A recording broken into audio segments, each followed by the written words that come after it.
Şeytan geliyor. Aha, şu an Nurullah dükkanına geldik. Son Nurullah bir de karşımızda halı vardı biraz. Gurun verplersin mi deyip soradım. Bolya dedi şu an Nurullah göller vardı, şekiller vardı ayıp bilirsin mi? White bilir. Selamun aleyküm. Aleykümselam. Ersare Türkmen halkı. Aha. Nakşasam güle gül nakşalardan. Bu halin öde 100 yıldan kadimraktır. 100 yıldan asıdır. Yaşa. Yine Türkmen halkı bolansan yün bile dokulan bu. Çok o yünler de bir mahalın yünleri.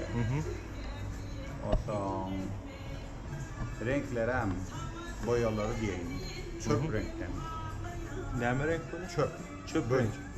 Ve Amerikanlar aylar veggie dye diyor. Veggie dye. Vegetable. Natural plant-based organic dyes. 1900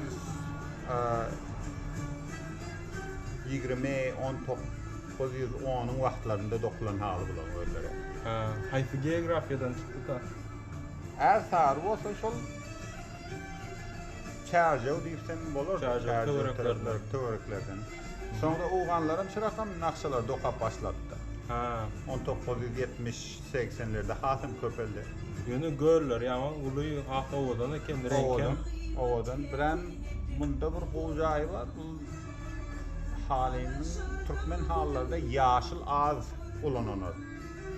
Bu halin yaşılı var renginde. Ha. Bakşadan açıp yatan ya bir şok renkleri yok. Sebebi şol. Öyle bir has bir settle down. Bir ile aram diyeyim de. Ara. Şu rakam gelenler. Hem bir yüne bir hile hallar gırdalıp 100 yıl kona olsa kel olup başlardı. Ha. Yünleri nemer artıp başlıyor. Bunun yani yünlerin mükemmel hem yerlerinde doğulu dur. Öyle. Şu yungam mamın zaten. Hava. Yünleri. Ömmeleri.